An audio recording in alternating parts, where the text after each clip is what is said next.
De Hamlet de Shakespeare il y a quelques minutes avec cette pièce qui a été jouée à Alger. Cette fois-ci, cap sur une interview et un entretien, mais pas avec n'importe qui. Rappelez-vous, un grand réalisateur et comédien italien, Nino Manfredi, avec l'hommage qui lui a été rendu à la Cinémathèque algérienne, ben ça tombe très bien, car Izzet Mahiedine s'est déplacé sur place à l'époque. Il avait rencontré la fille et l'épouse de Nino Manfredi, un vrai monument du cinéma italien. Ah oui. Et ça se passe chez nous. On se retrouve juste après.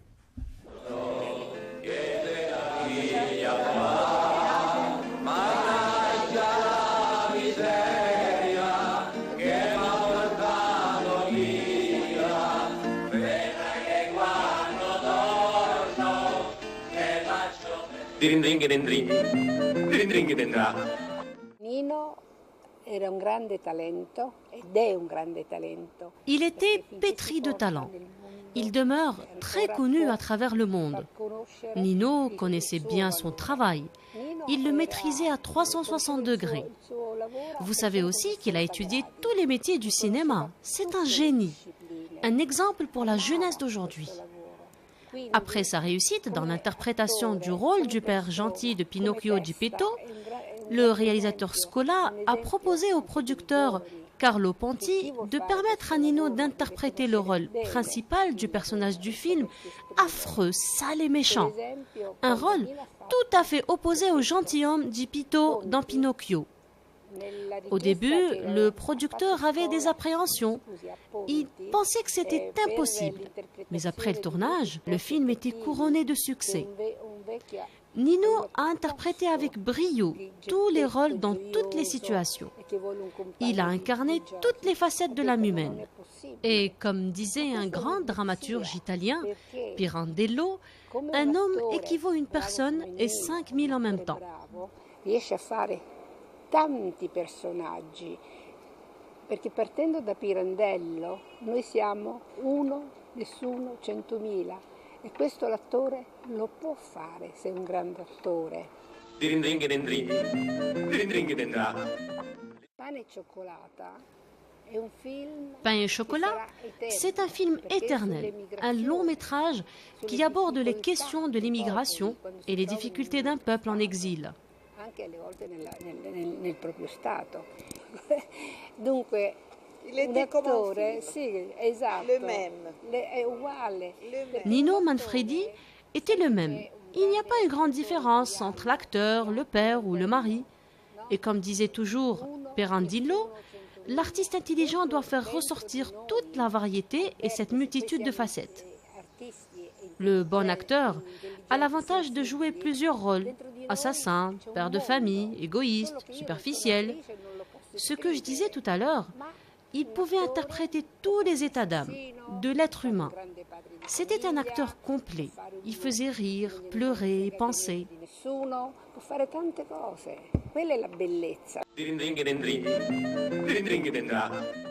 Molto sorpresa che l'Algeria. Je suis très surprise de voir que les Algériens ont une connaissance parfaite de l'œuvre de Nino Manfredi en particulier. Per me è stata una novità, non pensavo. Lui era molto bravo nel grottesco, le grottesque, che riuscire. Nino Manfredi excellait dans le rôle du grotesque.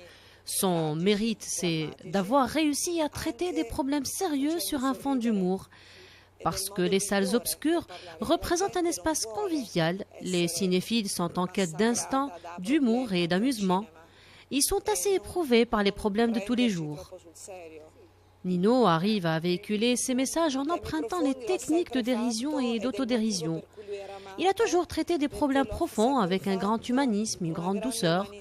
Voilà ce qui a fait de lui un grand acteur populaire. Tenerezza, con una dolcezza e strappando sempre un sorriso o una risata. Pain et chocolat, un film qui nous a fait beaucoup rire, des thèmes tragiques sur un fond d'humour. Cose amare, no? Cose anche molto tragiche. Lo studiano.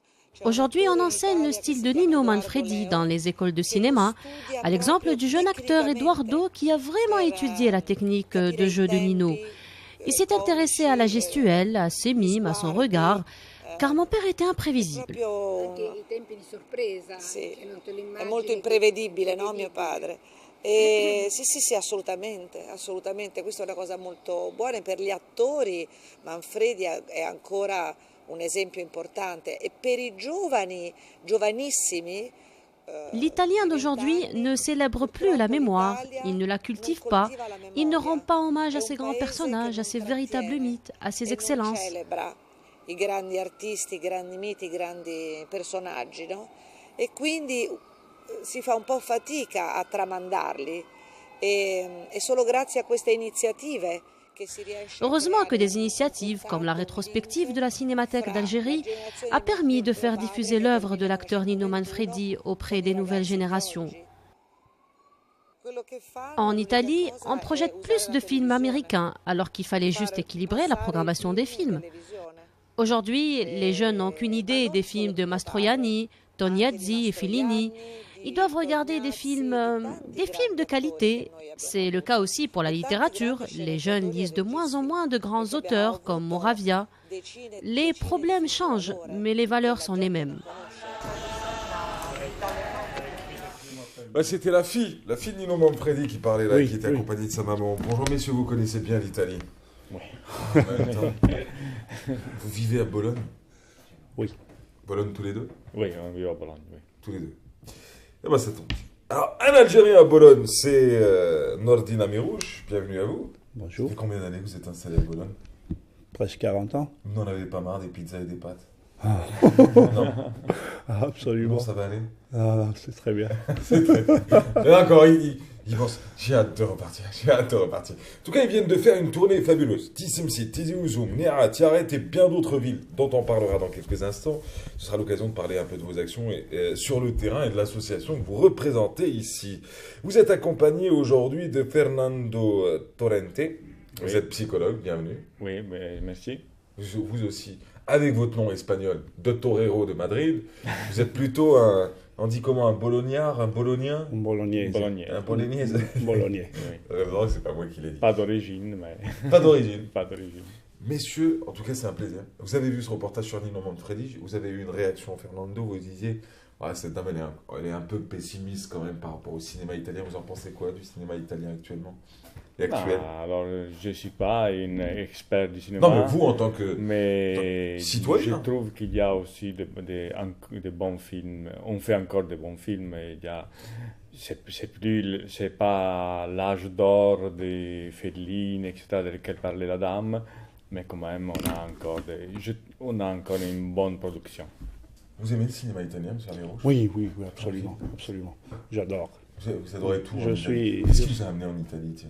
Comment? Qu'est-ce qui vous a amené en Italie? Les On a le temps, on va discuter. Les études. Les études. Je vous avertis, on va bien discuter avant Les études. Les études. Vous avez fait des études Je suis traducteur commercial et juridique. Oui. Et j'ai été étudiant en Italie. Je suis resté en Italie. Je me suis marié en Italie. Avant de partir, vous étiez dans quelle ville? Moi, je suis né à Tizi Ouzou, mais j'ai grandi à Annaba. On vous a pas dit tu pars d'Italie? Non, absolument pas. J'étais très jeune, je suis parti et je suis resté lié bien sûr à mon pays, mais je suis italien, j'ai 40 ans. C'est juste en face, Hein? C'est juste en face. Non mais il y a une forte culture, attention, on a tendance à dire oui, les Oranais aiment l'espagnol, oui mais les Beaunois adorent l'italien. Vous en avez beaucoup qui parlent italien et on oublie que la frontière entre les deux, elle est mince. Oui, c'est vrai. Les Beaunois, je ne sais pas, j'ai quitté Bonn depuis longtemps, mais j'adore Bonn parce que c'est des gens éduqués, et c'est des gens, je me souviens, il y a 30 ans, les gens allaient au cinéma avec leurs femmes, avec leurs filles. Ça continue. Et ce n'est plus comme ça, je crois. Un peu. Il y en a encore? Un peu. Ah oui, c'est pour ça que vous avez choisi Bologne. Ah, oui. Okay. J'ai inauguré l'école de Bonn il y a 3 ans, une école des non-voyants. J'ai été là parce que c'est fabuleux, ça. C'est vraiment ma ville. Mais je suis né à Tizi Ouzou, ma ville est Tizi Ouzou. Ça tombe bien parce qu'on va parler de votre association déjà. Vous dites il y a 3 ans, vous êtes venu, vous avez inauguré cette école. C'est superbe, car vous êtes le président. Vous me corrigez, hein. On va pas se faire les faux trucs de... Non, c'est pas grave, je corrige pas, on est en direct. Non, vous corrigez en cas d'erreur. Président de l'association La Canne Blanche pour l'Afrique, vrai ou faux? Oui, vrai. Sur l'appellation, ce n'est pas une association, j'ai créé ça avec des amis, ce n'est pas une association. C'est quoi, c'est un groupe de bienfaiteurs? Un groupe d'amis. Un groupe d'amis. Mais il y a 2 ans aussi, M. Fernando et l'Institut Cavazza de Bologne et surtout l'Union des aveugles italiens, ils m'aident beaucoup. Ce n'est pas une association. Je ne veux pas que ce soit une association. Ouais. Je n'aime pas... Vous voulez que ça reste désintéressé complètement, quoi. Je n'aime pas passer par des intermédiaires. Je donne directement aux nécessiteux le matériel. Je ne veux pas rentrer dans la... Mais il y a 2 ans, si vous me permettez, on a connu une association algérienne qui est en train de nous aider beaucoup et je suis rentré avec eux. Et c'est la Forem. Forem. Et c'est eux qui nous ont amenés de l'aéroport. L'année passée, on est allé avec eux à Drave. Oui. On a fait à la Shoah. Cette année, ils nous ont accueillis vraiment. On les remercie. C'est vrai, Fernando. Oui, ils nous ont aidés beaucoup. Et puis, comme institut, comme disait mon ami, je l'appelle Nourdine, même si on est à la télévision. C'est très bien, il s'appelle Nourdine. Nino.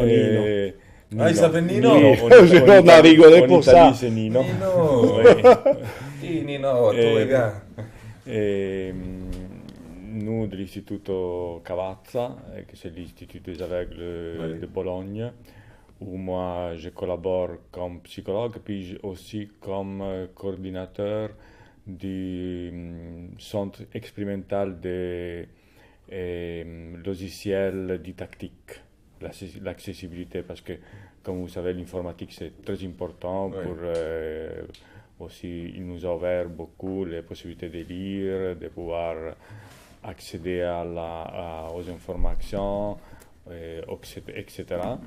Et puis aussi avec Nino, on a commencé cette collaboration. L'Institut il a aussi donné des matériels comme l'Union des aveugles italienne.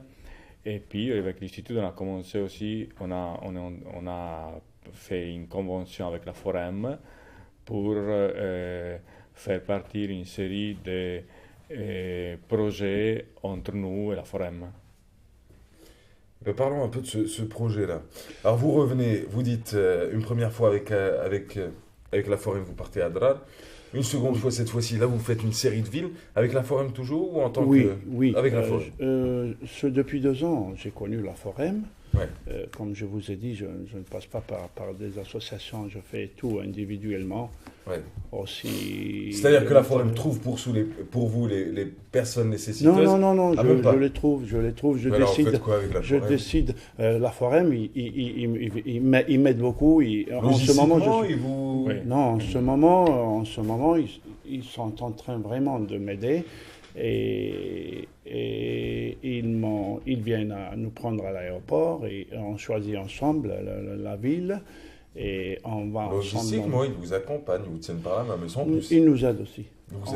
Par exemple, je ne pourrais jamais aller à Drave tout seul avec tout le matériel que j'ai, mais on a beaucoup de matériel, je ramène beaucoup de matériel.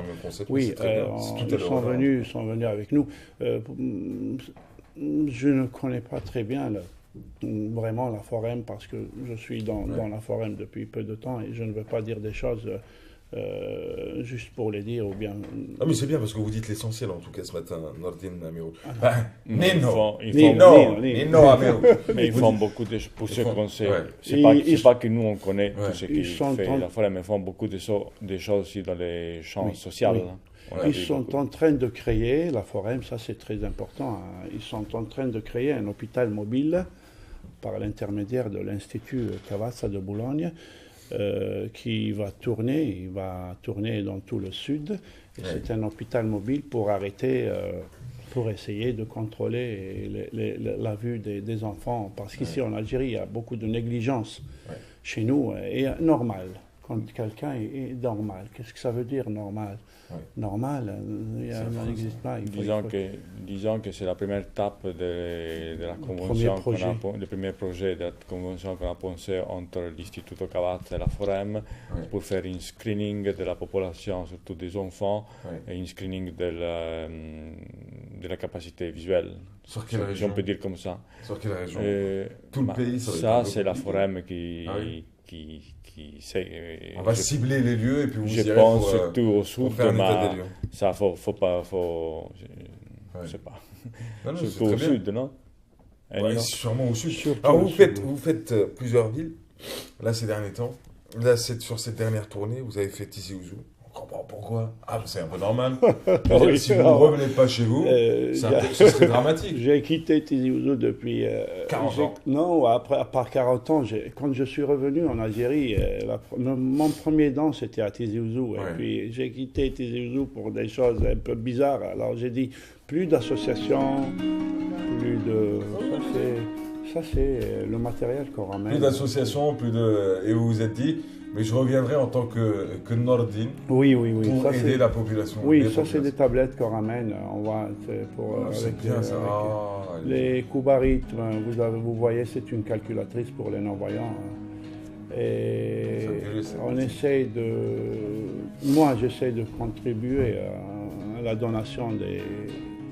en même temps, vous le faites en étant complètement désintéressé, vous le faites en tant que personne et non pas en tant qu'association. Forcément, vous avez au moins envie de ressentir le bonheur des enfants à qui vous offrez des choses. J'imagine qu'il y a ce contact humain. Le sourire des enfants. Regardez le sourire des enfants. Et il y a une situation. Ici à Alger, on est assez avancé, mais au sud, c'est terrible. Il y a une situation vraiment terrible. Et on essaie de leur donner quelque chose qui pourra les aider. Ça la petite qui écrit en braille, elle écrit son nom et son prénom. Et sans ces tablettes, les enfants ne peuvent pas écrire, ne peuvent pas rentrer, se normaliser, comme on dit chez nous, normal. Mais ça, c'est la chose la plus importante, c'est la formation des non-voyants. C'est très important. Oui, l'année passée, on est allé dans une école aussi d'Adrar. Alors, je veux juste confirmer une chose avec ce qu'on est en train de dire. Est-ce qu'on me confirme en régie que nous sommes bien en direct, nous, sur le film, ou est-ce qu'on est en train de voir juste le film? On est en direct? On peut continuer à parler? Ah, très très bien. Ok, fallait juste nous stipuler. Allez-y, continuez. Non, je disais, l'année passée, on est allé visiter cette école à Adrar. Et puis on a porté le matériel et puis on a aussi, l'Institut il a aussi donné une imprimeuse à l'école de Biskra, qui est très bien organisée. Et Nino? Super. On a créé une bibliothèque pour non-voyants à Biskra. On a contribué à créer cette bibliothèque. La première en Algérie, je crois. D'accord, mais juste, alors vous ramenez du matériel pour les non-voyants, du matériel difficile d'accès pour beaucoup, du matériel coûteux aussi. Oui. Beaucoup d'associations n'arrivent pas à se procurer, hélas. Mais on va les saluer pour leur boulot parce que les associations, leur but, avant tout, c'est d'abord, elles n'ont pas forcément beaucoup de moyens, mais vous arrivez à le faire et c'est tant mieux. Juste pour dire, comment se fait la collecte de tous ces dons? Ça c'est intéressant. Vous payez votre poche, non, absolument. Vous êtes le parrain de Balotelli, il vous donne la moitié de son salaire? Non, je ne suis pas riche et je ne pourrais pas le faire tout seul. Je vous souhaite d'être riche. Riche et matériellement, je voudrais dire. Vous êtes riche intellectuellement, ça c'est sûr. Je vous remercie. Très gentil. J'organise un dîner à Bologne. Et un dîner avec mes amis, on a commencé avec 50 tablettes pour le braille. Quand je suis venu en Algérie, maintenant on ramène 200, 300 tablettes de braille. Chacun contribue avec... Oui, surtout les cas. On fait ce dîner, on paye le dîner, par exemple, 30 euros, et puis moi je paye le restaurateur 20 euros, 10 euros, ils vont à la récolte du... Super ça. Et puis je suis connecté, on dit ça, connecté aussi avec l'Union des aveugles italienne. Ouais. Moi, par exemple, si j'achète du matériel, si j'achète 10 tablettes, un exemple, si j'achète 100 tablettes, ils me donnent 200. D'accord. Oui, ils m'aident beaucoup. Non, mais les tablettes, c'est... Et aussi l'Institut, il donne une partie de matériel. D'accord. Mais comment ils vous sont très touchés par... j'adore, je suis psychologue ce matin. Fernando, je vais prendre ta place. Toi, tu fais autre chose. D'accord. Non, mais on vous sent très touché par la cause des non-voyants. Vous avez été touché personnellement dans votre famille? Oui. Donc, le premier don, c'était à Tizi Ouzou. Oui. J'ai donné trois lits frigo pour les morts. C'est étrange, c'est bizarre ce que je viens de dire. Ça a été ça parce qu'on... pour conserver les corps pendant la veillée. Bravo. C'est quand j'ai dit ça en Italie à mon ami ingénieur mécanicien de me faire un dessin, il m'a dit vous êtes fou en Algérie, vous voulez vous hiberner. Donc c'était mon premier don à la mairie de Tizi Ouzou parce que quand mon père est mort... D'accord, oui, ça venait de ça quoi. Mon père il est mort et il faisait 45 degrés à l'ombre. Et vous deviez l'enterrer directement. Porca misère. Mon frère, et je lui ai dit, on amène directement mon père au cimetière. Il a dit, non, c'est impossible en Algérie. Je suis resté 20 ans sans venir en Algérie. Oui. Il me dit, il faut qu'il aille chez lui, il reste une nuit, mais il fait chaud. Il m'a dit qu'il avait un ami qui lui donnait un frigo, un lit frigo pour conserver les morts, pour veiller le mort. Et j'ai dit, les pauvres, comment ils font? Et il m'a dit, non. L'Algérie, c'est comme ça. Si tu connais quelqu'un, on te le donne. Alors, ça m'a un peu choqué. Et vous vous êtes dit, je vais le faire. Ça, c'est mon premier don. Et vous avez offert des lits. Je ne sais pas si le mort vous remercie de là où il est, ça c'est sûr. Je ne crois pas. Mais en tout cas, la famille, si. Les familles, j'en suis sûr, beaucoup. Et pendant cette donation, on dit ça en français, la donation à la mairie... Il y avait un enfant aveugle qui m'appelait Ammé, et il m'a choqué et j'ai commencé à... Et vous êtes dit... Oui. En fin de compte... Depuis 13 ans. C'est un enchaînement. Oui, je ne veux pas m'arrêter. Non, vous avez raison. Je ne veux pas m'arrêter. Moi, j'ai une adresse pour un resto à Bologne, 10 €. Vous gagnez 20 €, comme ça vous achèterez plus de tables. 10 non, mais maintenant, sincèrement, après 13 ans de travail... 13 ans dans l'anonymat, s'il vous plaît. Oui, 13 ans c'est la 13e année cette année. Et après 13 ans de travail, de sensibilisation de personnes, je trouve beaucoup de personnes qui m'aident en Algérie. Et ça, c'est très important pour moi. Par exemple, à Almener, une famille d'Alger qui sont dans la forêt, Hadjadj, je peux dire leur nom, la famille Hadjadj, le professeur Khiyati, ils nous ont hébergés à Almener, ils nous ont traités comme des rois. Ils ont ouvert, ils aident beaucoup les enfants là. Vous avez des enfants, vous? Oui. Combien d'enfants? 2 enfants. 2 enfants.